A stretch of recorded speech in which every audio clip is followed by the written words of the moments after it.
it's Joyce Conroy. You are on the block party with me and award-winning creative director and designer Ernie Cefalu. This is Ernie's Corner. And Ernie, I wore my blue because we're going to Yeah. be talking about the Blues Masters and went on the internet, and it's so much wonderful information out there. But I know that you are going to give us more. Well, I'm going to help you. I'm going to help connect the dots that you're laying out there. And that's the beautiful thing about what you and I do. I mean, you have all the knowledge that goes deeper than me just doing an art assignment. And this one is really kind of unique because looking back before we move forward, in 1970, I was working. We had talked about I had made a relationship with Nick Scalisi at Scholastic Book. I did some book covers for him, and those were the ones that went out when you were in school. You got the Scholastic Book thing you could order books from, and it was a really cool company. And he was a creative director there, and I had called on him. I didn't get work from him there, but we started doing freelance work together, and we became friends. And I had a studio kind of in the house. One of the rooms that Bonnie and I lived in Brooklyn, I had dedicated to like a design desk and stuff and a regular desk. And so he would come over and we would do stuff together. And it was really, and plus he and his wife would socialize with Bonnie and I. So it was, and we were new to New York. We didn't really know anybody. So we had made some initial relationships, and that was good. But, expanding out, and Nick was really good for that. He was a very social person and really loved working with me. So when we did that assignment, How Blue Can We Get? That series of English and old American blues masters, we didn't know, or at least I didn't know, and if Nick knew, he didn't share it. But Craig Braun had already an established relationship with Blue Horizon, and somehow this one slipped through the cracks, the same way that Jesus Christ Superstar. I mean, not that that was a competition at the end of it, but the guys that left it thought for sure they were going to keep it, and all of a sudden, in comes somebody they weren't expecting. And this is that kind of thing. I mean, Craig Braun had a relationship. I didn't know who Craig Braun was. Neither did Nick. Nick had his relationship with the art director, creative director there at Blue Horizon. So when we got that assignment, and we did a really great job, we talked about it last time, and how blue can we get? And there were some really great blues masters and some great English musicians who picked up on the blues thing and brought it over to the United States in that part of that English invasion.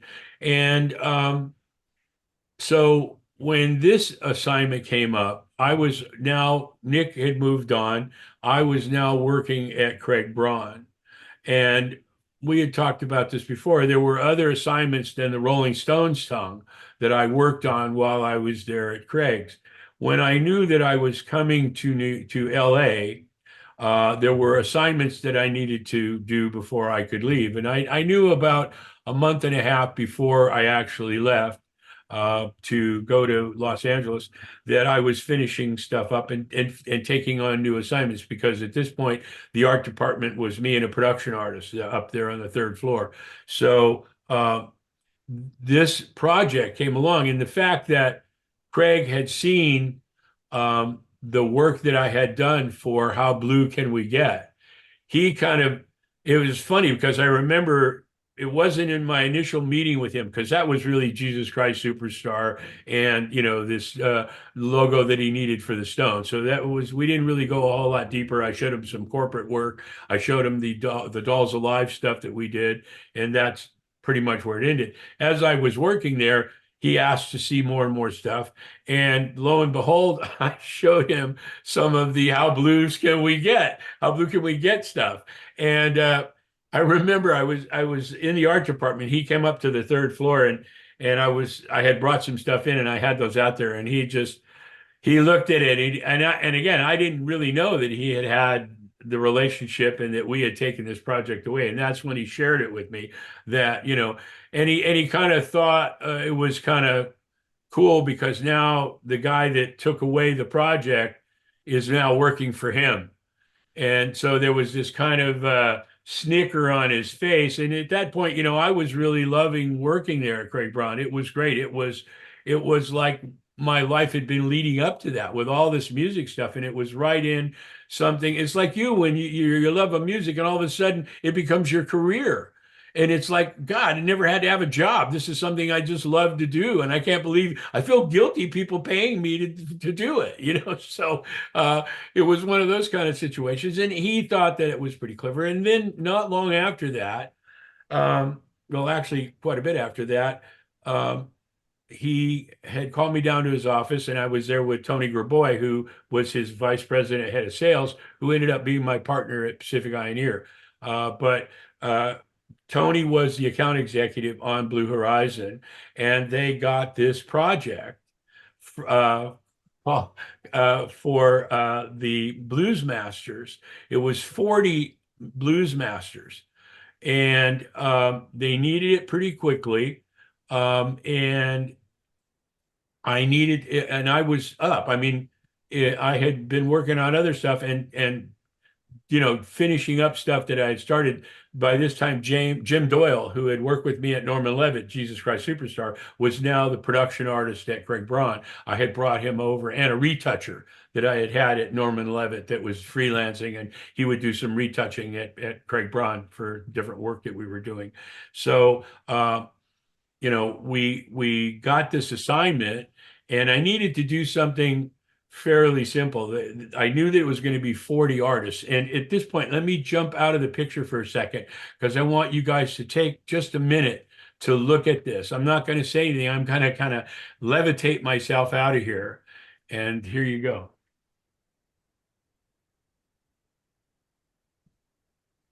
Come here. Wow, I am this is just really amazing. And I'm going to be silent too, because I would like for you to look at those artists and how influential that they are. I'm going to read some of the names. Now, I see Chicken Shack, because I know that Christine Perfect, who eventually became Christine McVie, she was Right. a part of that.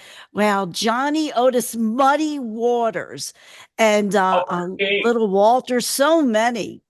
Yeah. Albert King.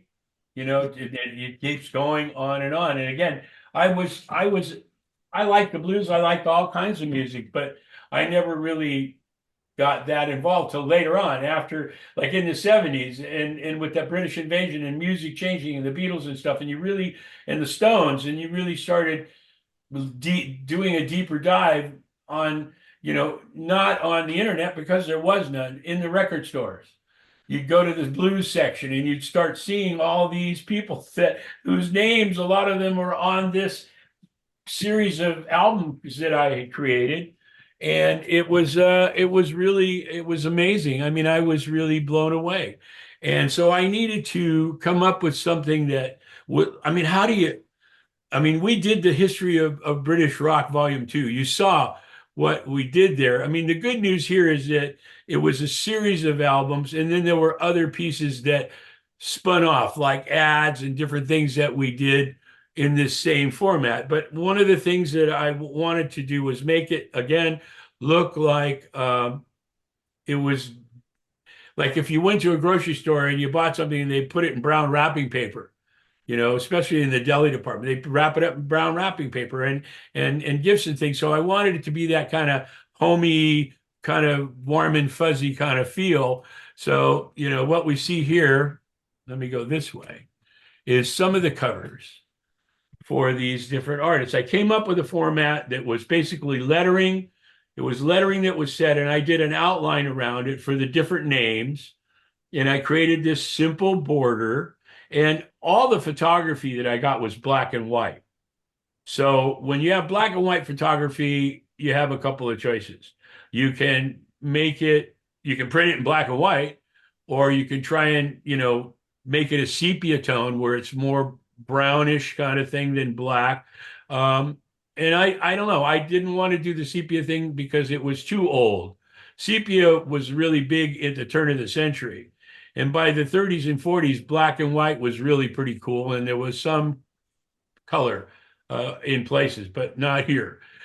So again, I wanted to reflect that feeling So I decided to keep them in black and white, and I created this simple format with it, like a brown wrapping paper. And again, I apologize for the coloring on some of these things, but they're old, and I have a small sampling of the 40 different covers that we did. And it was so funny because Jim Doyle, and we're still friends. I mean, he and his wife come every year to visit us out here in the desert, and they're going to be coming in. And when he comes out, I'd love to do a show and have him on there with us Love to because, have them. yeah, he was there during Jesus Christ Superstar. He was there during the Rolling Stones. He worked in both places with me. And then we went in different directions. We kind of lost touch with each other. And then about 5 years ago on the internet, we reconnected. And so we've become great friends again. And I know he would love to, when we get on there, we'll talk about some of the stuff that we did at Norman Levitt and at Craig Braun, because he was there when I came to LA. He was still there in the art department. And then he decided to leave and go other places. And, you know, it was a great relationship, and like I said, I really loved working there, and I was very excited about coming to Los Angeles because a lot of promises had been made to both myself and the vice president, who I didn't really like very much, but we were, he took us both and put us in the same environment, and promises were made to both that weren't kept, and we just, we decided that enough is enough, and we needed to do business in a different way, and we were going to go our separate ways until one night we partied and realized that no matter where we went, we would always be working for the man, and sometimes that's good for us. It wasn't. We needed to work for ourselves. We had a real strong idea. I was 28 and he was 38, and the rest is history. I mean, Yeah, Pacific such a Islander. pivotal decision at a young age. Yeah. Oh, yeah. And it's so funny because he was very comfortable going back to New York. He was from New York. He never really spent any time in Los Angeles. And I love New York too. I wanted to stay. I didn't, they had to really convince me to come back out here. And then again, promises were made, and it sort of went away with work and other things. And we both bonded together. I mean, sometimes people that don't really like each other, if they're forced together to accomplish a goal, there's a camaraderie that you find in each one having what the other one doesn't have, the value that that person brings. And I know you've experienced the same thing in your career and what you've done. And it's very hard to find that right connection. And there was no way before I came to Los Angeles that you could have convinced me that he and I would become allies and start a company in less than 3 months. And it came true just like that. It was like Ringo Starr joining the Beatles, and all of a sudden, all is right with the world, and greatness comes from it. And I believe that myself and the team that quickly assembled around me, we created greatness. And the Blues Masters was a great project. It was really fun to do. Here's a few more of the 40. And I'll send you these images so you can see it, but you've seen some of the names. And it's really kind of gratifying to know that I did these, and I'm just as Yes. proud of these as I am of anything that I've done. And the team, again, it was Jim Doyle and I, and we crushed it. I mean, we crushed it. I mean, it was amazing time, and it was setting both of us in place to go our separate ways, but then come back together 50 years later. And he's going to be involved in the stuff that we're doing, and in the future with this museum and stuff. And you'll the our neighbors on the block will have an exclusive to all of that as it happens. But there's some really amazing things happening, and people are all coming back together. Here's some of the backs that I did, because we also needed to, because there were no gatefolds or anything, there was credits and stuff that needed to be on the backs of each one of these. And again, a format had to be created that not only tied in with the front, but also worked on the back to accommodate all that text. And then what you see over here is one of the ads that we did for the Blues series. And again, always on that kind of parchment paper feel, so that it really, it kept the integrity of what we were trying to do and the musicians that we were trying to represent with what we were creating. It was this was a really amazing project, and I think I became a shoe-in for it because even though I didn't know the people that Nick was dealing with at Blue Horizon, Tony knew the people. And again, it was like when we got this project, and Tony shared this with me later, that part of the presentation, because Tony always carried a portfolio. There was no internet where you could show people or give them a floppy disk or anything. There was a portfolio that you carried around. And in fact, I have three of them from back in the day. The very first one that I ever had, and the one my mother kept when I was in school, and all these different things. And so part of the presentation that Tony made to Blue Horizon for this assignment was all the blues master, or the how blue can you get. We've got the same guy that did that and is now joining forces with us. And that was a very comforting feeling for the person that was assigning the project, because it was a very important project to them. Like you had said, that it's a very sustainable, established label that was putting out all this stuff.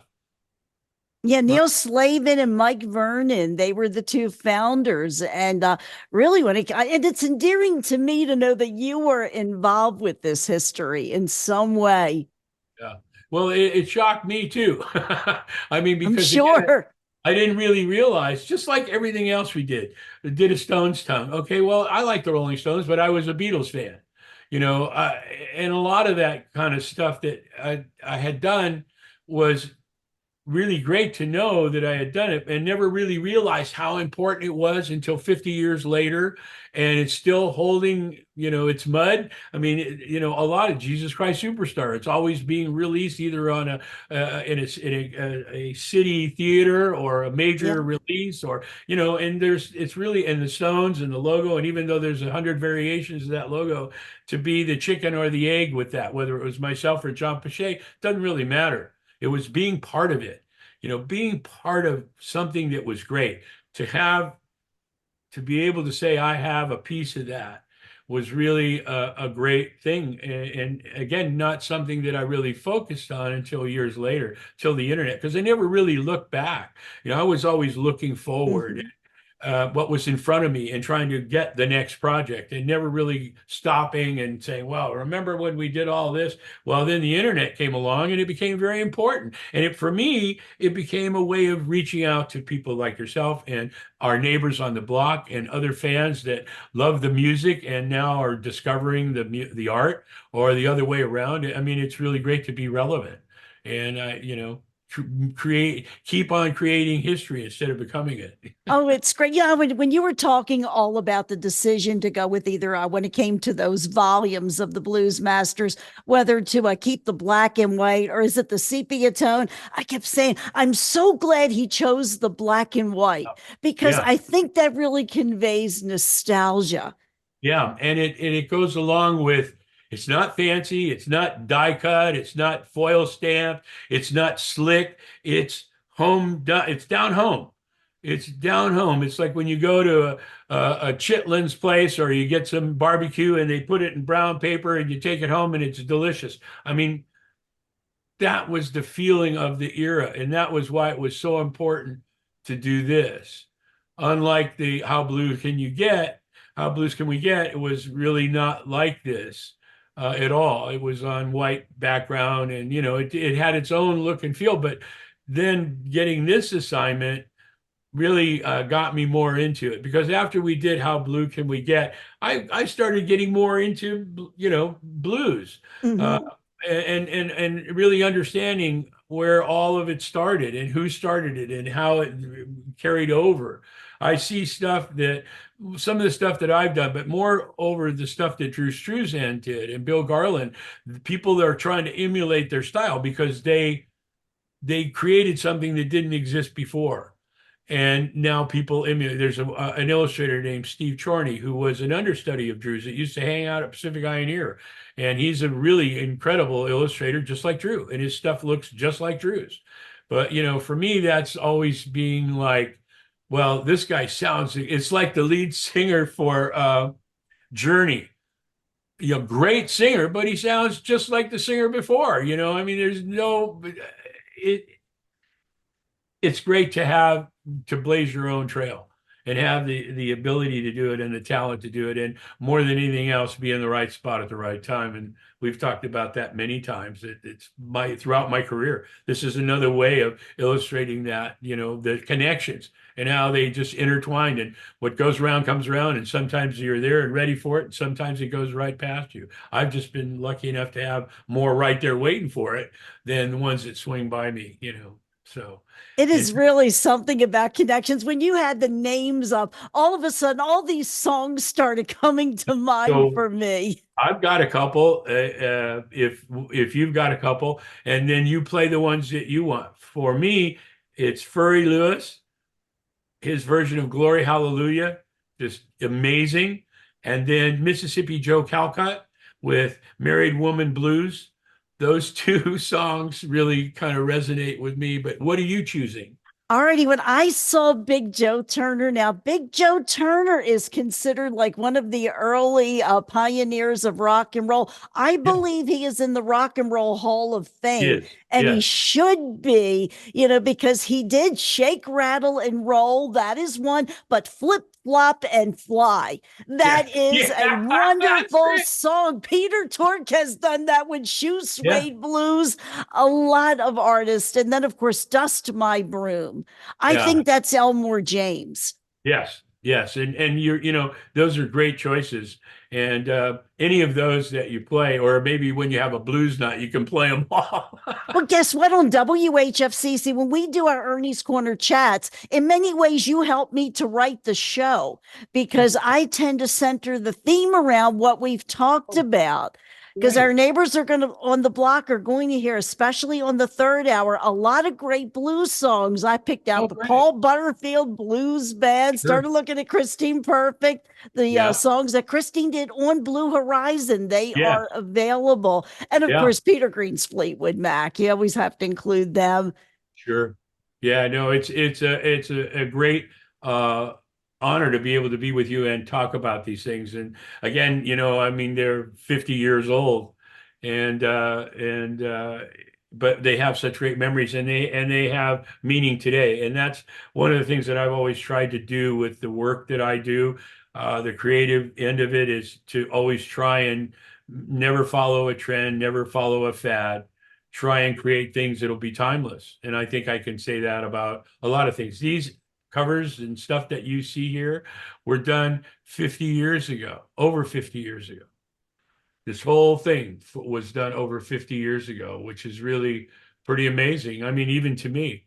And what's going to be coming up, one of the things that we're going to be talking about is some of the shows, the museum shows at the Smithsonian, and how our rock rolls, which is right here with all these things. And that's coming this year. Stuff is really happening, Joyce. And our neighbors here on the block are going to be right there in the front row.